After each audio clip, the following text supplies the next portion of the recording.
YouTube fam, welcome back to my channel. If you're new here, my name's Tina and I make videos on lifestyle, home, and DIY projects every single week. Today's video is all about the bedroom. So my mission really is to DIY some things and also go shopping. As you guys know, we just moved into a new house and I'm really keeping my fingers crossed to finish the bedroom this month. I've been creating mood boards and ordering furniture, and I obviously also want to do some DIYs. So this video is really going to be the start of that process. So I first want to take you guys shopping, so let's go buy some new items. So today I'm checking out Homegoods to find some items that I can DIY and also just get some inspo for my room. I was just so excited to go shopping because, as you guys know, we are starting off with nothing. So it really is a blank canvas right now, and I just cannot wait to make my vision come to life. One of my favorite places to start is just to take a look at their art, and you guys know I like to go to the clearance section and just find some pieces that I can use the frames of, and that way I can create my own art.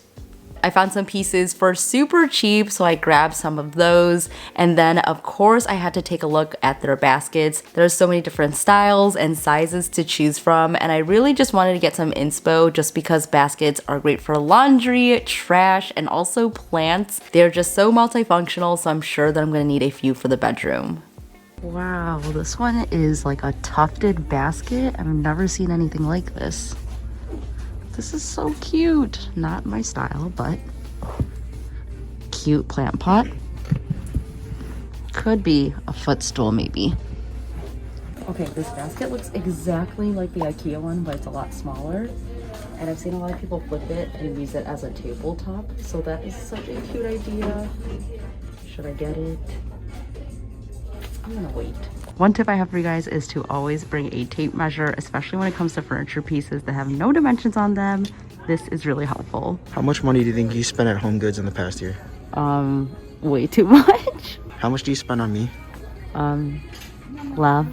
Then I made my way to the other clearance items, and they had this pair of side tables for only 29 bucks each. I knew I could do a DIY with it, so I put it in my cart. I also spotted this gorgeous carved mirror. It was honestly huge and so pretty. It would look so beautiful in a bedroom, but I think it's just a little bit too big for my room. But this was such a unique find, and I was so in love with it. And I feel like I found a few good finds that I want to flip, so I headed to the checkout line, and now we're ready to DIY. I found some really good pieces this time around, and I do have two pieces that I want to flip. But before we jump into those, I did want to do a little quick haul of what I got. I feel like I found so many good items on clearance, which never happens to me, so I'm super excited for these finds. And looking at everything I got, I basically just got wood tones because I feel like at HomeGoods you can really find a good assortment of wooden items there. So this first find is this beautiful basket. This looks kind of like bamboo and rattan, and it's just so nice and sturdy. This was only 20 bucks. And what really drew me to this piece is not only can I put things like throw blankets and stuff in it, but I can also flip it over and use it as a plant stand. I have used this hack before on my channel, and this is such a great example because plant stands can get kind of pricey. So for 20 bucks, this makes such an awesome plant stand. If you really want to, you can remove the handles, or you could just leave them as is and tuck them underneath, and you could still use it as a plant stand. I also realized I do not have any coffee table books, and I feel like styling books is just essential in a bedroom. I picked up 2 books, and the first one is by Hilton Carter. This one is Wild Interiors. It's usually 20 bucks, but I got it for about 15 bucks, and this is just filled with so much inspiration. It's just filled with houses with beautiful plants in them. This is gonna give me so much inspiration for decorating the house, and I'm just so excited to flip through it and learn more about some beautiful plants. I definitely plan on putting plants in every single room. I don't think the bedroom will have a lot. I think the craft room will probably have the most amount of plants. This was such a good find, and I love all the colors on here, so this is also going to be beautiful to style with. This next book is definitely not for the bedroom, but I saw it and I just felt like I needed it. It's such a beautiful cookbook, and this is the Magnolia Table Volume 2. This is by Joanna Gaines, and I just love all the styling pictures in here. I definitely want to learn how to cook more items, so this is going to help me out. And I'm always just looking for new inspiration, so this is going to do that for sure. Ooh. This looks like a Vietnamese dish, actually. It might be. Okay, yeah, this recipe has fish sauce in it, so for sure it's Viet, so I definitely need to make this. I really am so happy that I found these 2 books and can't wait to style with them. I only found one of these baskets and it's a beautiful wood and cane webbing basket. I've seen a lot of these online and they're actually pretty expensive. This one is 15 bucks and it's perfect for a closet or on a side table or something like that. I did just see on Instagram that Walmart also sells these, so I'm going to link those below. And those would be really great so that you have these same exact baskets so they're not mismatched, but I'm really happy that I have this one and I might just use it in my craft room for now. Speaking of cane webbing, I did find this beautiful bench. I don't think I can fit it in the whole frame, but here she is. I love the curve of this. I'm probably just gonna put it down and put a little insert. It just has a beautiful shape to it, so I'm thinking of using it in a corner of my bedroom. And funny thing is, I did notice this was wobbly and one of the legs was actually broken inside. So I did ask an associate there if there was a discount since it is a damaged piece. She ended up giving it to me for 50 bucks instead of $59.99. If you ever find anything there that's damaged, don't be afraid to ask for a discount. It's totally worth it because I saved 10 bucks on this piece. And all I really need to do is to put some wood glue on this and it should be good to go. The last piece I found was also on clearance. They had this little section of inlaid furniture and I just could not stop looking at them. I've been really wanting a piece like this and they're usually pretty expensive. So I found this vase on clearance. It is pretty large. It was only 22 bucks and it is just so beautiful. I love the tones on here. It's a little different than what I usually go for, but I think it would be perfect with some dried pampas in it, or you can even use this as storage. So I just really love this piece. Don't know what my plans are for it yet, but it is so beautiful. So that's what I got this time around, and now it's time to jump into the DIYs. Hello from VoiceOver Tina. Here is a lovely before shot of the wooden framed art piece that I picked up, and it has a quote on it, and this was only 11 bucks. I like how this is a long, skinny rectangle, and it would work really great over a bed or a dresser.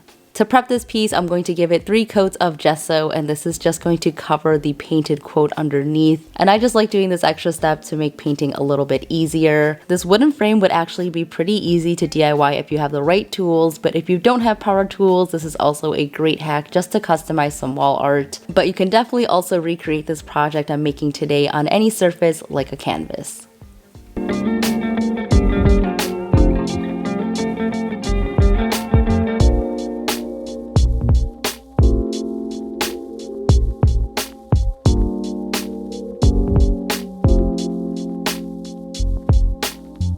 After that, I'm going to sketch on an abstract line design, and I really did not know what I was doing here. I kind of just let my hand do all the drawing. This definitely does not need to be perfect and only will serve as a guide for the final version, so you'll see that I'm drawing on some loops, curves, and I just tried to make it look like one continuous line. From here, we're taking a piece of string or twine, and I'm using my hot glue gun to trace over the design, and I'm going to lay down the twine. The sketch underneath really is just a guide, and as I'm gluing it down, you'll actually see that I changed the design quite a bit, and I really liked using the rope to visualize the design. This really helped out a lot, just making it easier to adjust as I went along versus committing to it with a pencil. So I hope that you guys try out this rope technique.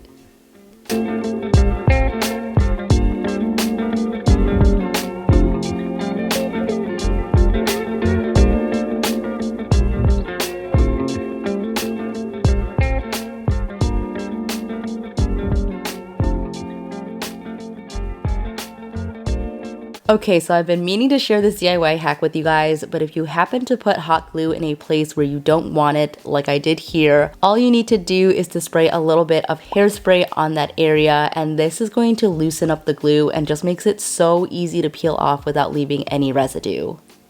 This hack works on most surfaces, so if you ever find yourself in a situation like this, take out your hairspray and save yourself the extra trouble of trying to peel off hot glue.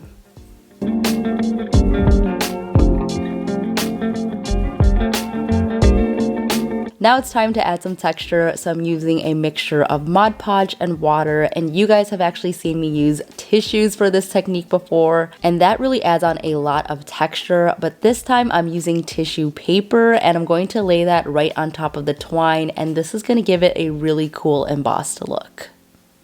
And the main difference between using tissue paper versus tissue is that the tissue paper is much smoother, but it's still going to give us texture where it meets the raised parts, so you could do as many layers as you like. I did about 2 total, and one of the best ways to get that embossed look is just to use the foam brush and press it against the raised parts first, and then smooth out the rest.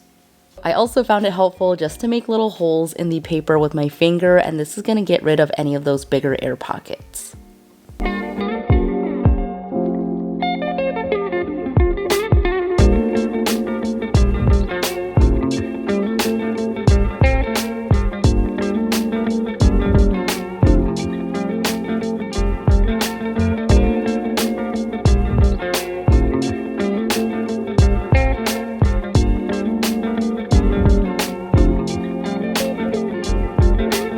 So this is what it looks like after drying. I'm really happy with how it's looking so far. I think this is actually upside down on how I originally designed it, but I might like it this way better. I will have to see after it's all done, but super happy with it. The texture is looking amazing. Now I'm just trying to figure out what to paint it.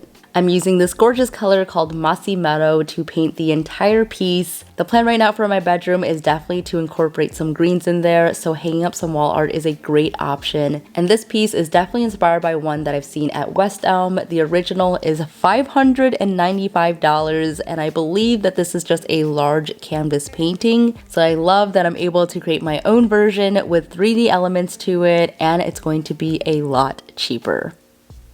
And you'll notice that I'm not going to give this an even opaque layer. I wanted the brush strokes and the layering to peek through, so watering down the paint is also really going to help with this.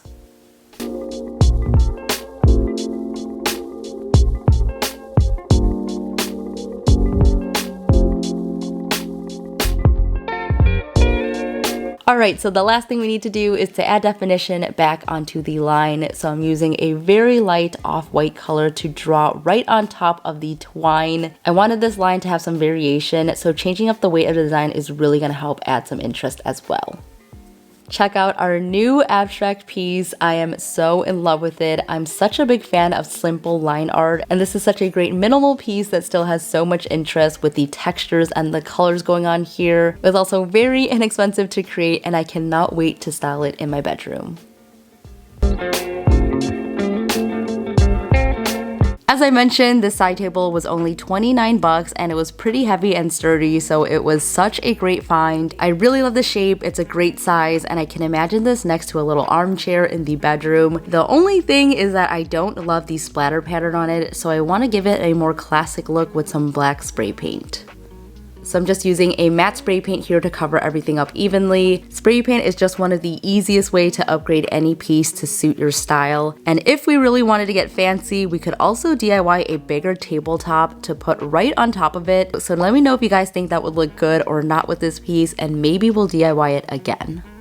Okay, it is super windy, so I hope you guys can hear me, but I totally forgot that I grabbed one of these, which is gonna make my life so much easier. It basically makes your spray cans into a spray gun, so let me just put this on and see how it works. That's not right. Okay, I got it on. Let's start spraying.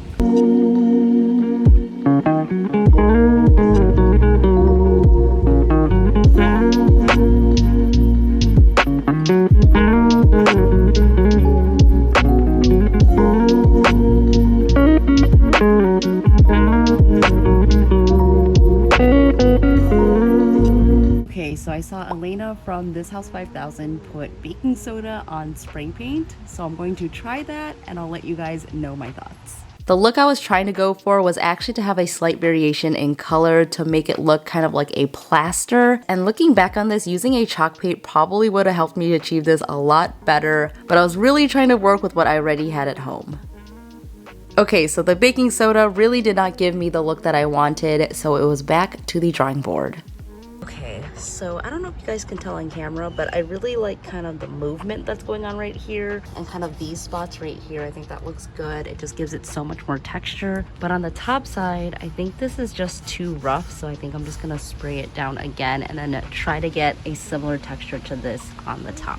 Since I want this to look like plaster, I thought that I could use plaster of Paris with some water and mix it up in a cup and then brush it on top. I also might add some black paint in there just so that it matches the table. So I'm going to experiment with this and see how it turns out. So I did end up using water, plaster of Paris, and a tiny bit of black into this mix, and I kind of just eyeballed it until it looked about right. Then using a larger paintbrush, I applied the plaster of Paris mixture all over, and I think I may have made this a little bit too watery because you can see it's just dripping everywhere, but that is totally okay because I'm going to use a towel to wipe it and try to create a more organic look. So this might not look like much right now, but once it dried down, you can really see how much the white plaster actually shows on top of the black. So I'm just gonna apply this on the whole entire thing and let it dry down a little bit. Okay, wow, this worked a little too well. You could see that it's really white on top. To bring back some of the black, I'm going to take a wet towel and then just wipe it all away in the spots where I don't want it to be as white. Okay, so this is much more my speed. I wiped it down with the water and this just did such a great job of toning down the white, and I was so much happier with how this is looking. I cannot believe I didn't think of just using plaster of Paris to get a plaster look, but here we are, and I know that this is a very subtle difference and you can barely really tell on camera, but I just really love how this looks and kind of tones it down from a pure black. This technique worked out really well, and I'm still trying to figure out how to seal it, so if you guys have any ideas, please let me know in the comments below. Our new and improved side table is looking so good. This was such a simple DIY, but I think this is just what this table needed to level it up, and I hope you guys enjoyed going through some trial and error with me to just get the right texture on it. This piece is also the perfect height to use as a stool, so I'm just very excited to see where this will end up in my room. So I hope you guys enjoyed this video. Let me know in the comments which project was your favorite and what part in the video was your favorite. I know this is a little bit different from my typical DIY videos, so I'd love to hear your thoughts below. Doing this video has seriously made me so excited to get into our bedroom and get to designing it. I hope you guys are just excited as I am, and if you want to keep up to me on day-to-day things, be sure to follow me over on Instagram. I post on there every single day, and that is it for me today. Thank you guys all so much for watching. Stay inspired, and I'll see you in the next one. Bye!